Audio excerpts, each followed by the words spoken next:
ఏంటి సార్ ఇది?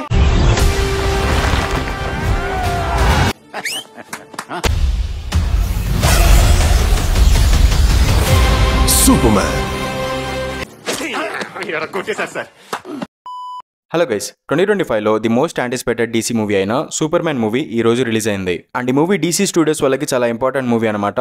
అండ్ ఈ మూవీ యొక్క రిజల్టే డీసీ ఫ్యూచర్ ని డిసైడ్ చేయబోతుంది. సో ఈ మూవీ ఎలా ఉండబోతుందా అని డీసీ ఫ్యాన్స్ అందరూ ఈగర్లీ వెయిట్ చేస్తున్నారు. అండ్ ఈ మూవీ ఈ రోజు రిలీజ్ అయింది అండ్ నేను చూడడం కూడా జరిగింది. మరి ఈ మూవీ నాకు ఎలా అనిపించింది అన్న విషయానికి వస్తే, మూవీ అయితే చాలా బాగుంది గైస్. నేనైతే అస్సలు ఎక్స్పెక్ట్ చేయలేదు మూవీ ఈ రేంజ్ లో ఉంటుందని. నేనైతే చాలా ఎంజాయ్ చేశాను. అండ్ నాకు ఈ మూవీలో ఫైట్ సీన్స్ బాగా నచ్చాయి, బ్యాక్గ్రౌండ్ మ్యూజిక్ కూడా నచ్చింది అండ్ పాటలు కూడా బాగున్నాయి. ఎస్పెషల్లీ సూపర్మ్యాన్ అండ్ హీరోయిన్ కి మధ్య ఒక డ్యూయట్ సాంగ్ ఉంటుంది, అది మాత్రం చాలా బాగుంది. కాకపోతే ఈ మూవీ గురించి ఒక చిన్న కంప్లైంట్ ఏంటి అంటే, జనరల్ గా సూపర్ మ్యాన్ ప్యాంట్ వేసుకుని డ్రైయర్ వేసుకుంటాడు కదా, కానీ ఈ మూవీలో సూపర్ మ్యాన్ స్కర్ట్ వేసుకుంటాడు. అది కొంచెం చూడడానికి ఇబ్బందిగా అనిపించింది. బట్ ఓవరాల్ గా చెప్పాలి అంటే ఎన్టీఆర్ గారు సూపర్ మ్యాన్ క్యారెక్టర్ లో చాలా బాగా నటించారని చెప్పుకోవచ్చు. ఏమిటండి మీరు మాట్లాడేది? ఆవిడ కరెక్ట్ గానే చెప్పిందిరా. చాలా సేపు సస్పెన్స్ తర్వాత నాకు కూడా అర్థమైంది.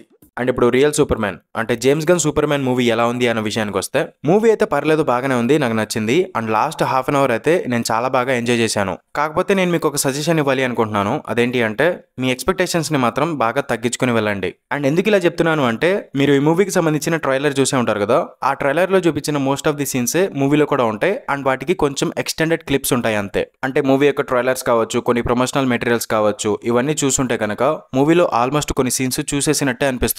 సో మాక్సిమం మీరు మీ ఎక్స్పెక్టేషన్స్ ని తగ్గించుకుని వెళ్ళండి, అప్పుడు మీకు ఈ మూవీ నచ్చే అవకాశం అయితే ఉంది. అండ్ ఇంకా స్పాయిలర్స్ లేకుండా మూవీ యొక్క స్టోరీ విషయానికి వస్తే, లెక్స్ లూథర్ కి సూపర్ మ్యాన్ అంటే అస్సలు నచ్చడు. సో అతను సూపర్ మ్యాన్ ని ఎలిమినేట్ చేయడానికి పొలిటికల్ వేలో కొన్ని ప్రాబ్లమ్స్ అనేవి క్రియేట్ చేస్తాడు అండ్ వాటిని సూపర్ మ్యాన్ ఎలా ఎదుర్కొన్నాడు అనేదే మూవీ యొక్క స్టోరీ. అండ్ ఈ సూపర్ మ్యాన్ మూవీ ఈ డీసీ యూనివర్స్ లో ఫస్ట్ మూవీ కాబట్టి ఇందులో సూపర్ మ్యాన్ యొక్క ఆరిజిన్ చూపిస్తారు అని మీరు అస్సలు అనుకోవద్దు. ఈ మూవీలో సూపర్ మ్యాన్ కి సంబంధించిన బ్యాక్ స్టోరీ చూపించరు. ఇన్ఫాక్ట్ మూవీ కూడా మిడిల్ నుంచి స్టార్ట్ అవుతుంది. అంటే మూవీ స్టార్ట్ అయిన సీన్ కి ముందు ఇంకొన్ని సీన్స్ అనేవి జరుగుతాయి అండ్ అవి జస్ట్ టెక్స్ట్ ద్వారా రివీల్ చేస్తారు అంతే. అండ్ మూవీ యొక్క టైం లైన్ కూడా జస్ట్ టెక్స్ట్ ద్వారానే రివీల్ చేస్తారు. మరి స్పూన్ ఫీడింగ్ చేసి పాయింట్ టు పాయింట్ చూపించడం అలాంటివి ఏమి ఉండవు. సో డీసీ గురించి తెలియని వాళ్ళు అండ్ జనరల్ ఆడియన్స్ ఉంటారు కదా, వాళ్ళకి కొన్ని విషయాలు అనేవి అర్థం కావు. కానీ డీసీ ఫ్యాన్స్ కి అండ్ సూపర్ మ్యాన్ ఫ్యాన్స్ కి చాలా విషయాలు అనేవి ఈజీగా అర్థమైపోతాయి. వాళ్ళకి స్పూన్ ఫీడింగ్ చేయాల్సిన అవసరం అయితే లేదు. అండ్ డైరెక్టర్ జేమ్స్ గన్ ఈ మూవీలో చాలా విషయాలు సోర్స్ మెటీరియల్ కి యాక్యురేట్ గా ఉండేటట్టు చూసుకున్నారు. So comic accurate super man మూవీని డెలివర్ చేయడంలో జేమ్స్ గన్ కొంతవరకు సక్సెస్ అయ్యారని చెప్పుకోవచ్చు. అండ్ మూవీలో మల్టిపుల్ క్యారెక్టర్స్ ఉంటాయి అండ్ మనకి పెద్దగా తెలియని పరిచయం లేని క్యారెక్టర్స్ కూడా ఉంటాయి.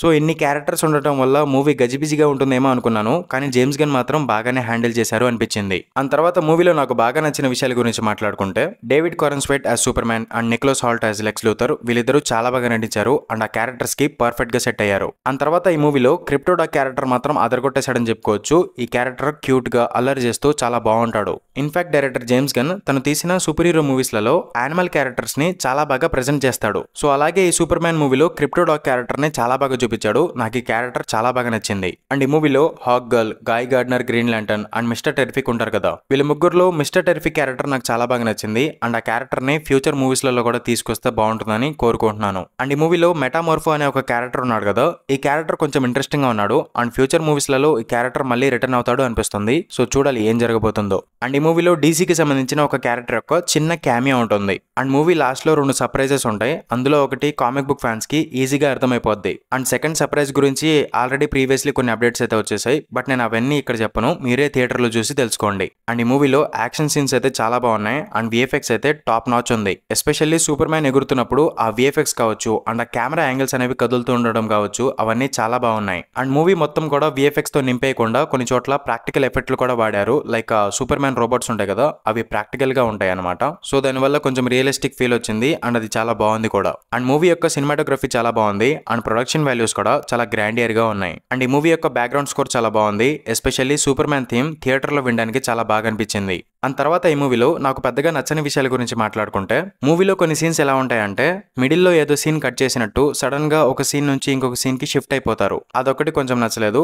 అండ్ ఇంకోటి ఏంటంటే, ఈ మూవీలో ఎమోషనల్ కనెక్టివిటీ అనేది ఉండదు. అంటే ప్రాపర్ గా ఒక క్యారెక్టర్ కి మనం సరిగ్గా కనెక్ట్ అవ్వలేం. అండ్ మూవీ యొక్క టైం లైన్ కూడా మూవీ స్టార్టింగ్ లో జస్ట్ టెక్స్ట్ రూపంలో చూపించారు. అలా కాకుండా ఒక యానిమేషన్ ఇంట్రోతో చూపిస్తే బాగుండేది అనిపించింది. అండ్ సూపర్ మ్యాన్ క్యారెక్టర్ కి సంబంధించిన బ్యాక్ స్టోరీ కూడా జస్ట్ డైలాగ్స్ రూపంలో చెప్పేశారు అండ్ అది మనకు అర్థమవుతుంది. కానీ డీసీ గురించి తెలియని వాళ్ళు, సూపర్ మ్యాన్ క్యారెక్టర్ కి సంబంధించి ఏమీ తెలియని వాళ్ళు ఉంటారు కదా, వాళ్ళ కోసమైనా ఈ సూపర్ మ్యాన్ యొక్క స్టోరీని ఒక చిన్న ఇంట్రో లాగా చూపిస్తే బాగుండేది అనిపించింది. కానీ మూవీలో పెద్ద పెద్ద నెగిటివ్ పాయింట్స్ ఏమి లేవు, జస్ట్ చిన్న చిన్నవి ఉన్నాయి అంతే. అవి ఇగ్నోర్ చేస్తే చాలు మనకి ఈ మూవీ పర్లేదు బాగానే ఉంది అనిపిస్తుంది. కానీ ప్రీవియస్లీ జాక్ స్నైడర్ మూవీస్ చూసి డీసీ మూవీస్ అంటే ఇలాగే డార్క్ టోన్ లో ఉంటాయి, చాలా సీరియస్ గా ఉంటాయని మీరు ఫిక్స్ అయిపోతే గనక మీకు ఈ super man movie mixed feelings కలిగించవచ్చు. ఎందుకంటే ఈ సూపర్ మ్యాన్ మూవీ కలర్ఫుల్ గా ఉంటుంది అండ్ లైట్ గా హ్యూమర్ టచ్ కూడా ఉంటుంది. అండ్ ఈ మూవీని చిన్నపిల్లల నుంచి పెద్దవాళ్ళ వరకు అందరూ చూసే విధంగా తీశారు అని మనకి క్లియర్ గా అర్థమవుతుంది. కానీ జాక్ స్నైడర్ మూవీస్ అనేవి చాలా డార్క్ టోన్ లో పెద్దవాళ్ళు చూసే విధంగా ఉంటాయి. సో ఆ మూవీస్ నచ్చిన వాళ్ళకి ఈ సూపర్ మ్యాన్ మూవీ కొంచెం మిక్స్డ్ ఫీలింగ్స్ కలిగించవచ్చు.